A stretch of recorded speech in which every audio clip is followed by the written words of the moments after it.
This video is about the emotional complexity of being a parent, a mother, a father, etc, etc, etc.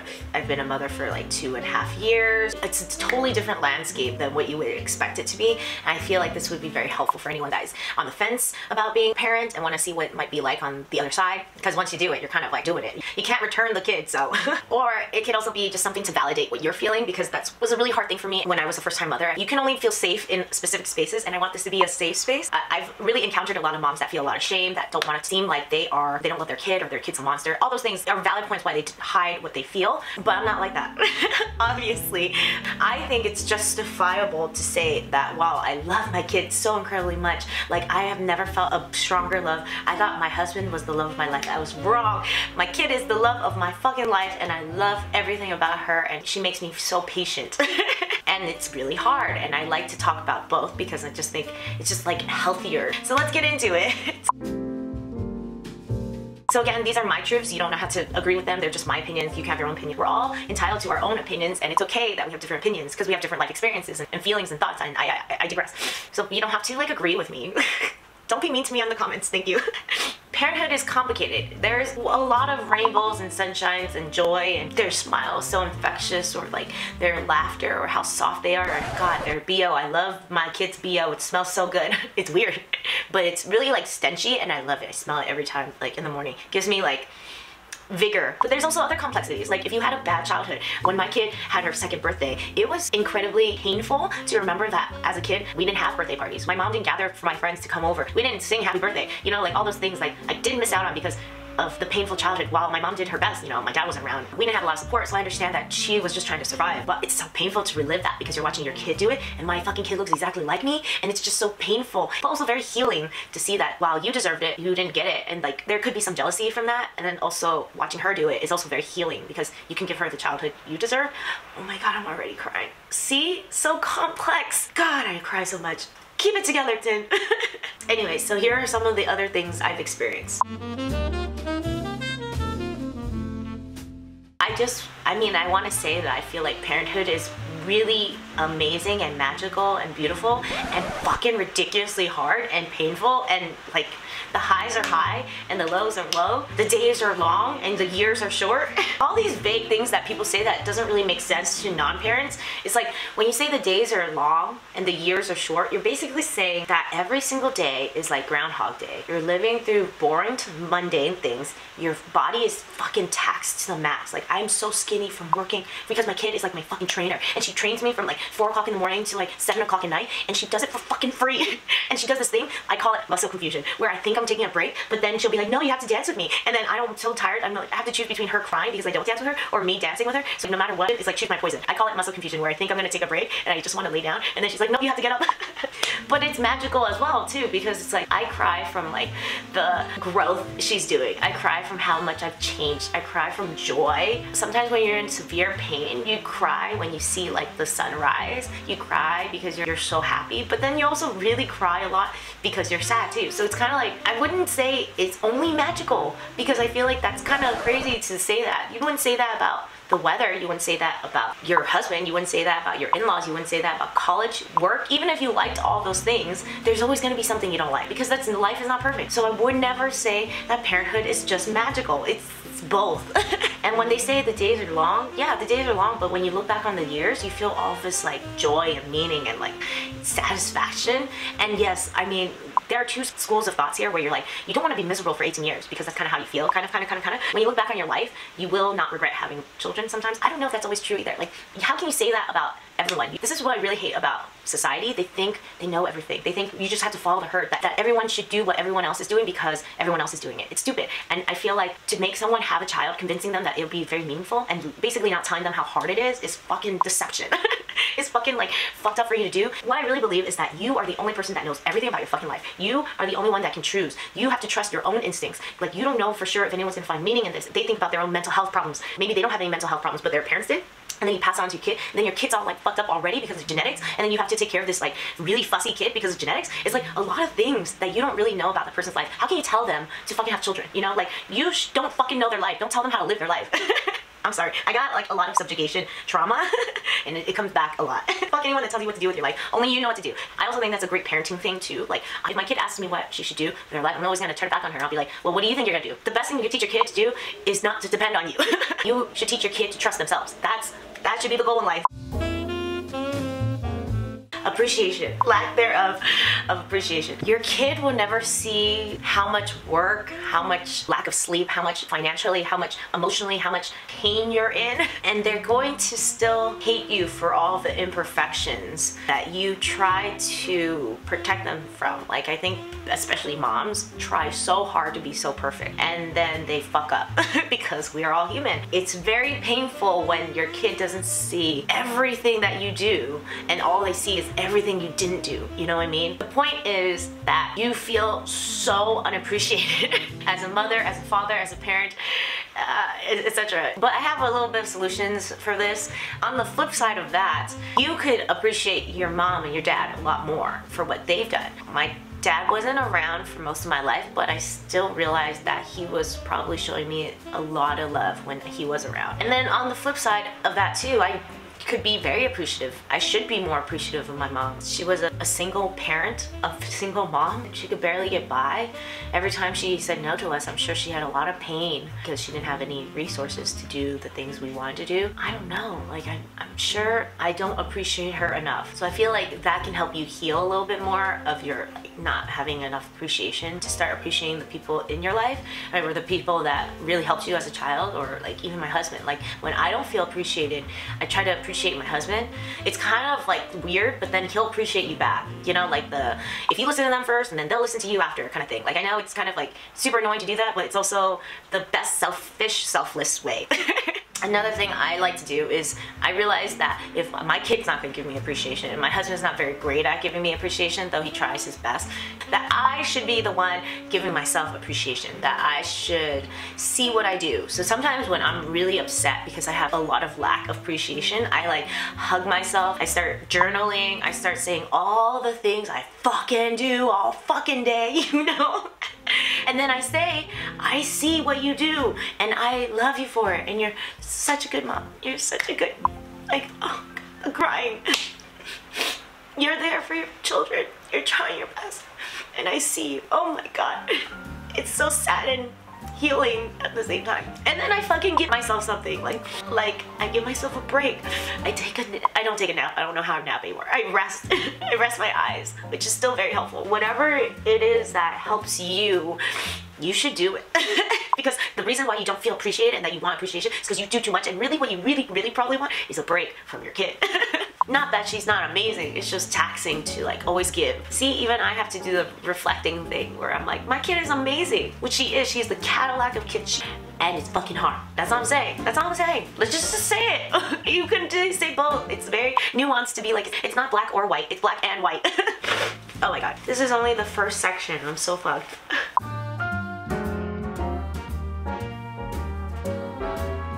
Okay, the fine line between acknowledging that you're in pain and like actually showing your pain, and hoping that your kid doesn't blame themselves for your pain. I mean, there's lots of things you could do so it doesn't feel like it's their fault, but it's really a hard line to tread all the time. It took me a while to realize that sometimes I really want to cry in front of my kid, and that it's okay to cry in front of your kid, especially if the reason I'm crying in front of my kid is because of my kid, and it's not really her fault. It's just really hard. Like, say she's sick, it's not like she wanted to be sick, and then she's up all night, and so I cry because I've been up all night.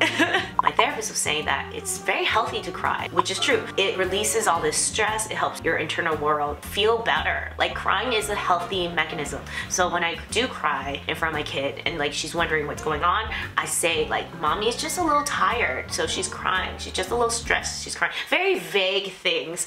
And like, I also say, like, crying is good. You cry when you're upset and it helps you feel better, and I do the same thing. So it's like good modeling as well. Basically, you have to remember that although the situation has happened because your kid needs a lot of support, it's okay to cry. And as long as you don't say, you're making my life miserable, basically blaming your kid for it, then I think it's pretty healthy to cry in front of your kid. Even if it has to do with them, it's not their fault. So as long as I say things like, mommy's always gonna love you, she's gonna take care of you, and I'm gonna cry right now because I also need to take care of myself, then it feels okay. I very much accepted that. It's actually made me a better mom to cry in front of my kid. It's always so sensitive because I'm always like, I don't want her to think it's her fault. It's not her fault.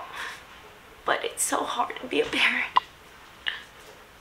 You know? Or like, it really helps me to exercise when I'm very frustrated. Like some days, I took NyQuil the other night because I was sick and I took too much. And you know how you get really groggy in the morning, but you still have to take care of your kid? So that I was fucking fussy.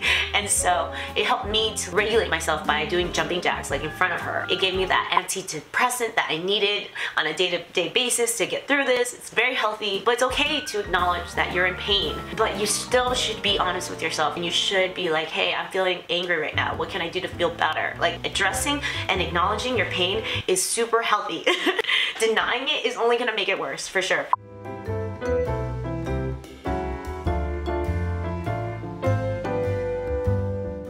When you become a parent, you kind of give up what you look like a lot. I know, I look like pretty good, which is super annoying to listen to. I know, I fucking hate myself too. But if you saw me in real life, this is just filming me, you know? But like, those are the only times I like try.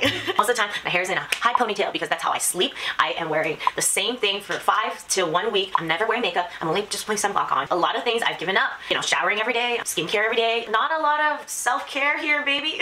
At first, it was really hard for me because my makeup is my shield. It makes me look very good and it's like my false self. But then once you like have to give up a lot of your false self because you just don't have time, or you choose to do different things with your time. So I've given up a lot and it was really painful in the beginning, and then now I'm like really happy about it. Which is kind of weird because it's like, yeah, I did give up a lot to be a mom, but I also feel like those things that I gave up were pretty negligible now. At first it was extremely painful to give it up because I was worried that people would care about those things, you know? And then I realized people like you for you. They don't care what you look like. They don't care if you got fat. They don't care if you are skinny. They don't care if you're wearing makeup. They don't care if you look fashionable. They just care for you. And so the people that would care for you will still be in your lives. And everyone else doesn't fucking matter anyways. So it's kind of really relieving to be like, I don't have to wear makeup. And I like that feeling where you just feel like you don't have to wear makeup. But it's also very painful when you're going through the thick of it and transitioning into parenthood because change is never easy. So I feel like that was a very complicated emotion to convey as well. It's not easy to give up parts of yourself that you really used to love and like the rituals you used to have, but also realize that the things you gave up really didn't matter that much to you in the first place. It was kind of like your way to like hide because, you know, you thought you weren't enough, basically. And then you realize that, oh, like people will still like you if your house is dirty. And people will still like you if you don't wear makeup. So it's kind of relieving. So something that was actually very painful for me in the beginning became a blessing. So that's what I'm saying.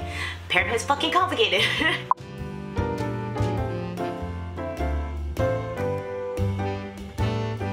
When you find your tribe, you're really connected. But when you find other people that aren't necessarily vibing on you as a parent, you feel very disconnected. When I first became a mom, it was during the pandemic. 3 months later, I saw another mom, and I was really excited to talk to her because she knew what's up, right?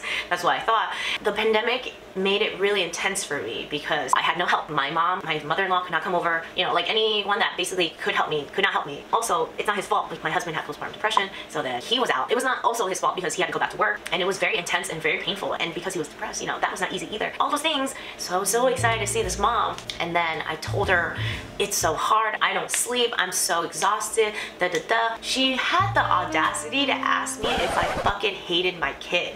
And I was like, you should fucking never ask anyone if they hate their kid. I was so shocked and so offended. If I fucking hate my kid, why didn't I just leave my kid? Why did I do all this for my kid? I'm just in pain. Just because you're in pain doesn't mean you hate your kid. You're in pain because you love your kid. It's the opposite. Why do people always think that because you're in pain, you have to blame your kid? You don't have to blame your kid for your pain. You could just say that I'm in a lot of pain because I actually really love my kid and I'm doing it for my kid. That is actually the meaning of a parent. Like parenthood and parent love is doing all the sacrificial stuff to love your kid. And the sacrificial stuff is not supposed to be easy. It's called sacrifice. It's called sacrifice. I'm like so upset because when you're a first-time mom, you also have no confidence in yourself. And for someone to tell you that you hate your kid, it makes you feel like you're a bad mom. And like, that's not okay to do. When you do find the right tribe, you feel so fulfilled. You feel so amazing. Like sometimes I replay some of the stuff when I meet the right person, the right mom friend. it's just so fun to connect with them because they know.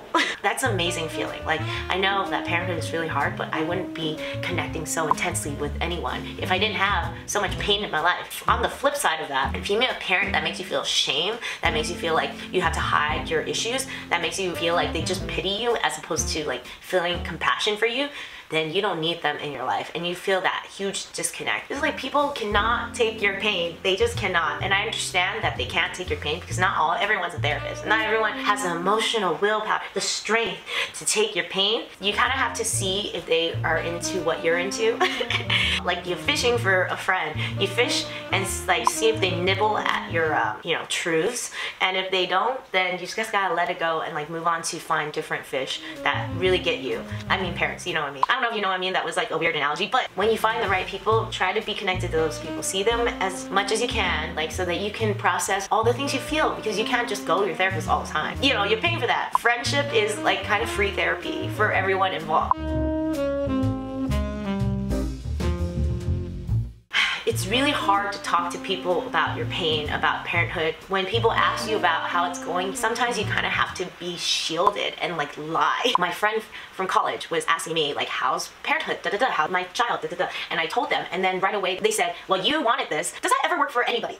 But I really realized that when you talk to non-parents specifically, they still think of themselves as children because they're not parents yet, right? They don't relate to your parenthood pain. So anytime you complain about parenthood, they're remembering how their parents complained about parenthood, and then they kind of talk back to you. They're the child and you're the parent. So like when I was complaining about my kid, even though I wasn't complaining about my friend felt for my kid what he said probably to his parents when they complained about him, that you wanted this. That has happened to me sometimes, and that is really hard to process because when people wonder why their friends leave them once they become a mom, this is why. It's because you're trying to stop the trauma that you had as a child by protecting this other person's child. So you tell them all these things that you shouldn't do as a parent because you'll fuck up your kid. But it's very hurtful for them to criticize you as a parent as well, because you're very sensitive to trying to be there for your kid. You don't want to fuck up your kid either. But like when they say all these things to basically attack you, but really they're trying to protect their childhood self, it doesn't work. Because the baggage I give my kid will not be the same as the baggage your parents gave you. We are different people, but like what you're doing is like not helpful to me. Yeah, anyways, I digress. So this is why it's really hard to be a parent, because you find a lot of disconnect. When you become a parent, you do disconnect from your non-parental friends. They just do not understand what it's like on the other side. Sometimes they think they know. Oh, yes, and this is my other thing. Your non-parental friends are so fucking opinionated. They just think they know everything about being a parent. Then when they become a parent, there's gonna be serving humble pie left and right because they don't know anything. It's so painful to be a parent. It's actually way harder than you think it is gonna be. Like, it's really hard to talk to your friends because they really believe they know how to be good parents. They'll be great parents. They have a PhD or they have this and this and they're hardworking, so they'll be great parents. I know because I used to be that person. My non-parental friends don't know jack shit. I have one friend that I love to pieces, but like he always tells me to have a second child, and that is a very personal decision that only people that are gonna be procreating the child should have an opinion on. Like no one else should have an opinion on your life choices, especially something so big as having a second child, because are they gonna help you with finances? Are they gonna be there to babysit? Are they gonna be there to raise the child? No. So why are they telling you all these things you should do with your life when they don't know anything about your life either? Like, what if I couldn't afford it? I'm on YouTube. You think I make a lot of money? I'll make shit. I'll make fucking shit. Is that really responsible to have more children when you can't afford it? No, it's not. Don't just be so generic with your opinions, you know? I digress. That's just like one little thing too. It's not even like the other things. All your friends have so many opinions about how to parent your kid, and it's taxing. So I'm editing my video and I'm whispering because my kid is sleeping. This video is fucking 60 minutes long, and so I'm either gonna do 2 or 3 sections of this video, and also if I feel like I'm in the mood to do it. I'm trying this thing where I only make videos that I'm passionate about. I mean, I'm very idealistic, and I think that if I like it and you like it, that'd be great. But if only I like it, that's fine with me. If I'm in the mood to process more like parental trauma, I will probably edit the other 2 videos. Okay, well, thanks for watching. Coming from Creepy Editington. Like, comment, subscribe.